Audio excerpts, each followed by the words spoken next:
In the quiet town of Willow Glen, folks still wave from their porches, and the leaves in late November fall like they've got nowhere else to be.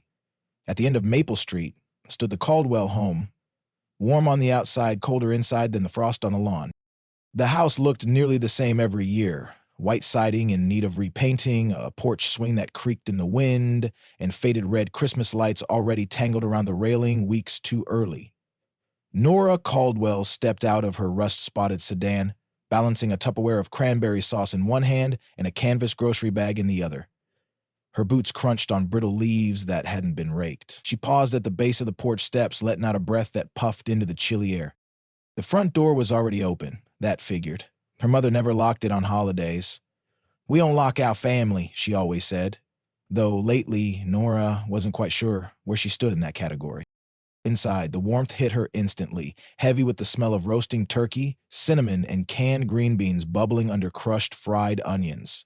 She could hear the soft clink of dishes being arranged. A glass cornucopia filled with plastic fruit crowned the dining table, and a familiar photo hung on the wall above, her and Heather in matching pumpkin print dresses, grinning at the camera in 1989. Nora's hair had stuck out in uneven pigtails. Heather's smile was missing a front tooth. "Hi, Mom," Nora called as she stepped into the kitchen. Linda Caldwell looked up from arranging rolls on a tray. She smiled, but it didn't reach her eyes. "Oh, good, you brought the sauce. Put it in the fridge for now, sweetheart." No hug. No questions about the drive. Nora didn't expect him anymore. She dropped the bags, rolled up her sleeves, and got to work like she always did. She washed the potatoes, peeled the carrots, wiped down the counters, and tightened the bulb above the porch that had been flickering since September. Walter, her father, was in the living room watching a muted football game, a mug of coffee resting on his knee. He nodded at her once. That was enough. As the kitchen buzzed around her, Nora glanced at the thermostat, set low again. She'd warned them about their overdue gas bill last month. Without a word, she pulled her phone from her pocket and opened the utility app. The payment took less than a minute. She deleted the confirmation email as soon as it arrived. Later, while Linda was folding napkins in the study, Nora wandered in and offered to help. Stacks of paper cluttered the old roll-top desk. "Just sort these into keep and toss," Linda said, handing Nora a pile. She returned to her folding. Nora thumbed through tax documents, appliance warranties, and an outdated church bulletin. One folder caught her eye. Faded yellow with estate plan scrawled in Linda's looping script. She hesitated. She wasn't snooping, she was sorting. The flap slid open with a whisper. Inside was the will, signed and notarized. She read it once. Then again. Every asset, the house, the savings, even the antique grandfather clock, was left to Heather Caldwell. Nora's name didn't appear, not once, not in a note, not even in a footnote. She stood still for a moment, her hand frozen on the paper. Then she closed the folder, tucked it under her arm, and walked out. Linda was humming softly in the kitchen as she basted the turkey. Walter still sat, eyes glazed toward the TV. Nora placed the folder on the counter. "I found this while sorting," she said, her voice calm, almost curious. Linda turned, her face paled slightly. "Oh," she said. "You weren't supposed to see that yet." Nora didn't speak. Walter looked up, caught her gaze, and looked away. Linda wiped her hands on a dish towel and approached. "Honey, you don't need it. You're doing fine." "Heather, she's struggling." A pause. "You understand, don't you?" Nora nodded once, then let her have all of it. She turned, walked to the hallway, grabbed her coat off the peg, and slid it on with slow precision. The casserole she had brought sat untouched on the kitchen counter, still wrapped in foil. No one stopped her as she stepped out the door. The wind had picked up, swirling dry leaves along the walkway. Across the street, Mr. Carlton stood behind his living room window, lace curtains framing his silhouette. He didn't wave, just nodded. Once. Some absences speak louder than presence. Nora's did. The snow had come in heavy that January, layering Willow Glen in a soft hush. Driveways disappeared beneath mounds of white, and sidewalks went unshoveled until the sun gave up and did the job itself. The town slowed to its winter rhythm. Early nights, slow conversations, and more pie than reason allowed. Above Bonnie's book nook, Nora's apartment window stayed lit through the long afternoons. The bookstore's chimney coughed out gentle smoke, and the bell over its front door jingled to a rhythm of regulars. Bonnie's people old souls who still asked after Dickens and kept handwritten bookmarks. Nora had found a kind of quiet there. It wasn't loud, not even in her head anymore. She made tea in mismatched mugs, each chipped differently, and poured it with two hands like her grandmother once had. Journaling came back first, scrawls on yellow legal pads, thoughts with no destination. Next came the poetry books, which Bonnie asked her to reorganize by theme instead of author. Nora didn't argue. She liked that Bonnie trusted her sense more than any system. It had been nearly 2 months since the last time she crossed her family's threshold. No one in town asked why. If they wondered, they didn't let it show. One morning, the thud of boots on her porch stirred her. She opened the door to see Mr. Carlton, bundled in a coat 2 sizes too big, his gloved hands clutching a bundle of kindling. "Firewood delivery short," he said, glancing at the snowbank behind him. "Want to split what's left?" She hesitated only a second, sure. They worked in mostly silence, the kind that didn't ask for filler. His axe made clean sounds, her gloves brushed off bark, and when they were done, he nodded once and said, "Lemon muffins go great with cold fingers." Later that afternoon, she made a batch, soft and tart, and carried 4 wrapped in a clean napkin to his porch. He opened the door before she knocked. "Knew you'd bring something," he said, and gestured to the old radio playing faint jazz inside. They sat at his table, the radio between them like a polite third party. "Marjorie used to make those," he said, biting into one. "Hers were drier." Nora smiled. "You remind me of her," he added quietly. Quiet but steady. People never saw how much she gave. Until she stopped. She looked down at her tea, steam rising in thoughtful swirls. When she got home, the apartment smelled like cloves. Her phone buzzed once, twice. She glanced at the screen. From Linda, "Electric bills due. Can you cover this month?" No greeting, no "how are you," just a line item. Seconds later, another message lit the screen. "Heather, can you just stop being dramatic?" Nora set the phone face down, took a long breath, then deleted both messages without reading further. She put the kettle back on. The snow outside had started again, soft flakes spinning like feathers in a breeze. Later that evening, while rearranging some of Bonnie's old flyers on the bookstore's community board, knitting club, pancake fundraiser, piano lessons, her phone buzzed again, a notification this time from her bank. Incoming request, $2,800 labeled mortgage. No explanation. She stared at it. The snowplow groaned past outside, flashing amber lights onto the ceiling like muted warnings. Nora tapped twice, decline, done. 5 minutes later, the screen lit up again, Linda calling. Nora watched it ring, then slowly opened her drawer and slipped the phone inside. She closed it with a gentle click. Unplugged. They thought her silence meant surrender. But silence is its own language. The winter in Willow Glen had settled into that sharp, unforgiving stillness where even the birds seemed to stay quiet. The Caldwell home sat squarely in the middle of Maple Street, porch steps layered with icy slush and a string of long dead Christmas lights still tangled around the banister. Inside, the heater hummed, but the air never felt warm. It hadn't for a while. Walter checked the mailbox 3 times a day, even when he knew the mail wouldn't come. Each time he returned with more envelopes marked in red, corners creased, urgency in bold. He never said anything, just stacked them beside the fruit bowl that no longer held fruit. Linda saw them, but didn't touch them. At night, she would sit on the edge of the guest bed in Nora's old room, its blankets still folded, the lamp still turned slightly toward the pillow. A shoebox rested inside the closet filled with holiday cards from years past. Nora's handwriting, always careful, the words thoughtful, small hand-drawn holly leaves in the corners. Linda read them like scripture now, each line echoing in a house too quiet for comfort. Heather, meanwhile, stayed mostly upstairs, buried in her phone. Her feed overflowed with pastel-colored quote boxes. Growth is painful but necessary. Let go of the ones who let go first. Healing isn't linear. She posted them without irony. When asked about the bills, she said she was looking into options. One morning, Bonnie slid a paperback across the counter at the bookstore and added, "Your mom's been asking if I've seen you." Nora raised an eyebrow but didn't look up from her tea.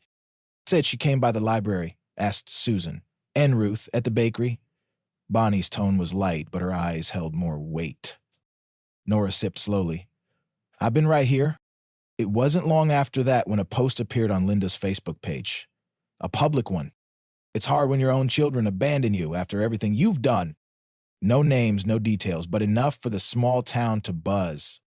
Nora said nothing at first. Then quietly she posted an image, a clean scan of the will, one page. Red circles around Heather's name. No sign of Nora.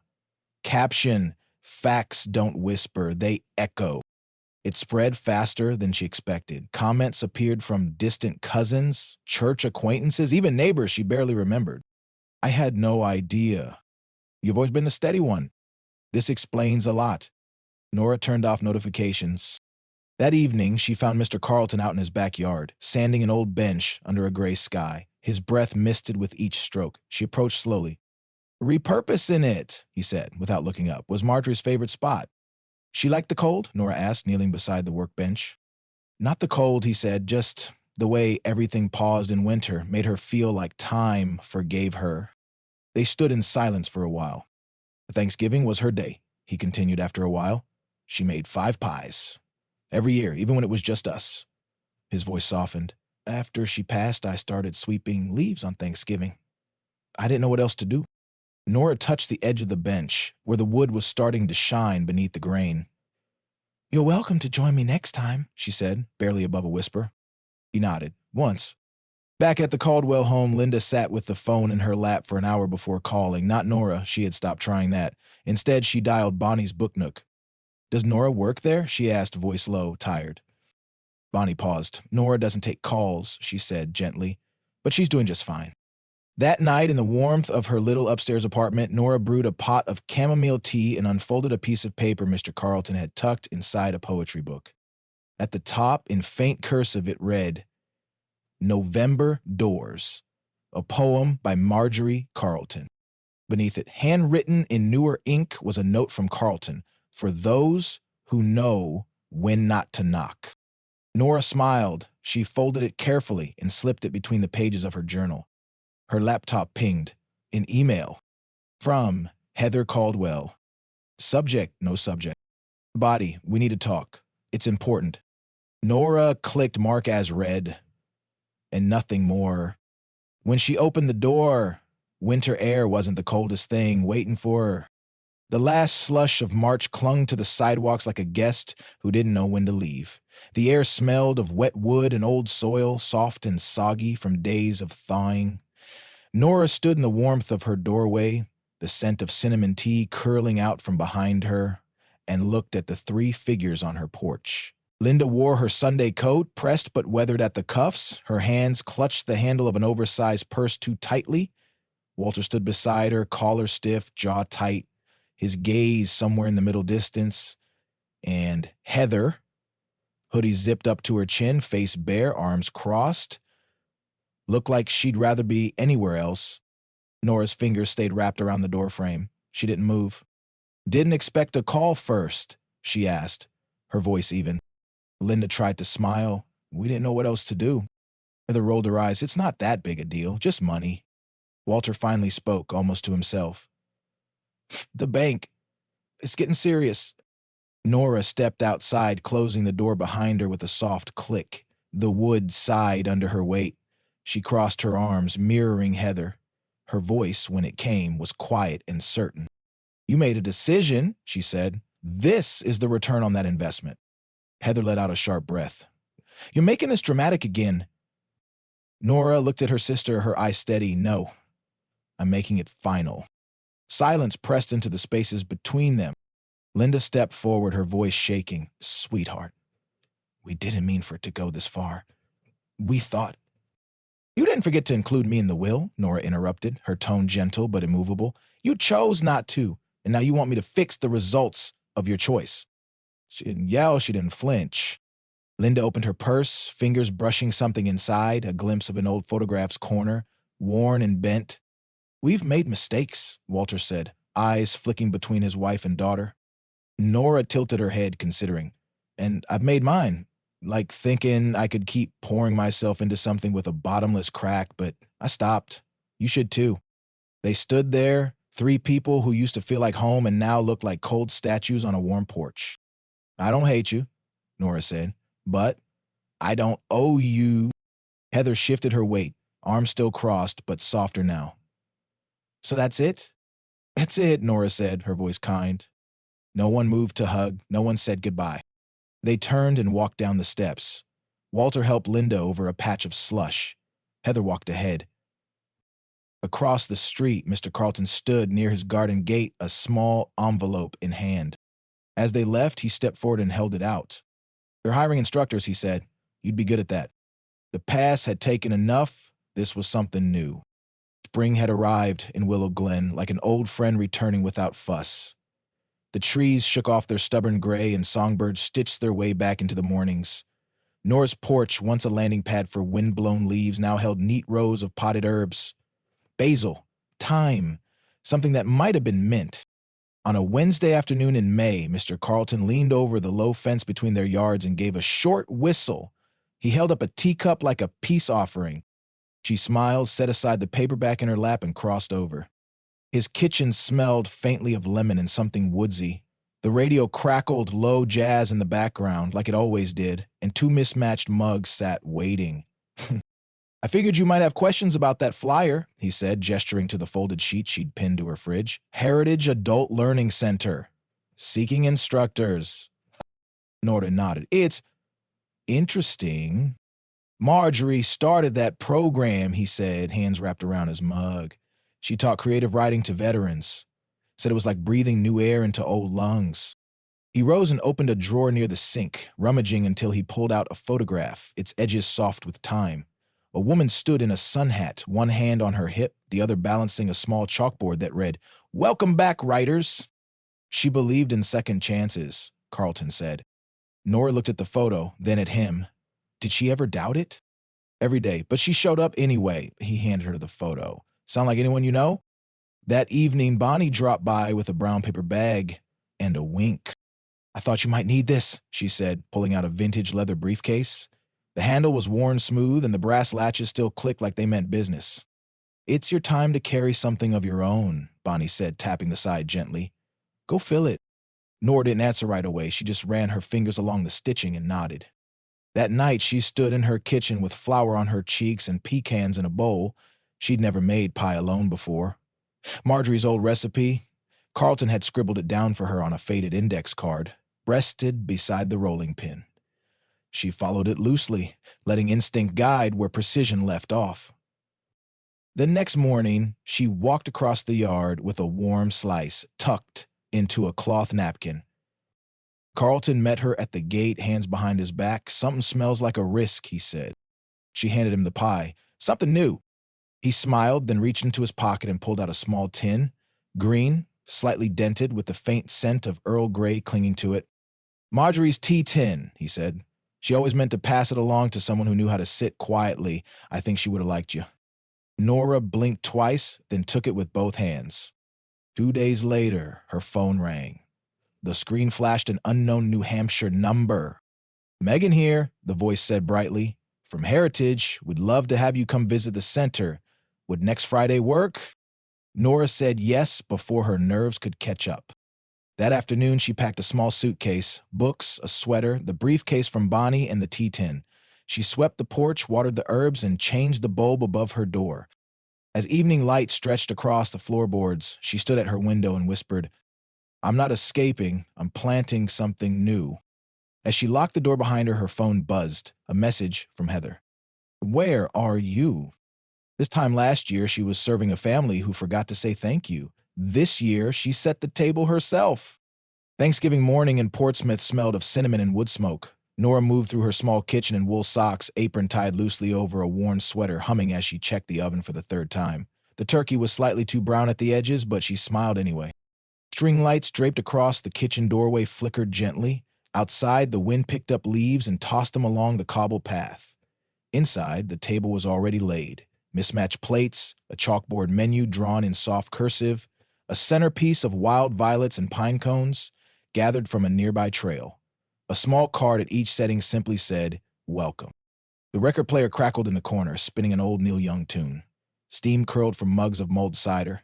On the windowsill, a pot of rosemary stood beside a vintage tea tin, its green paint chipped just enough to feel storied. Carlton arrived first, in a brown coat and a knit hat his sister had made him. He carried a basket of rolls and a folded napkin. "Kitchen smells better than a bakery," he said, handing her the basket. "And I say that as someone who's burned more bread than I care to admit." Nora chuckled and set the rolls on the counter. "You made these?" "Thought 'em," he admitted. "But I warmed 'em myself."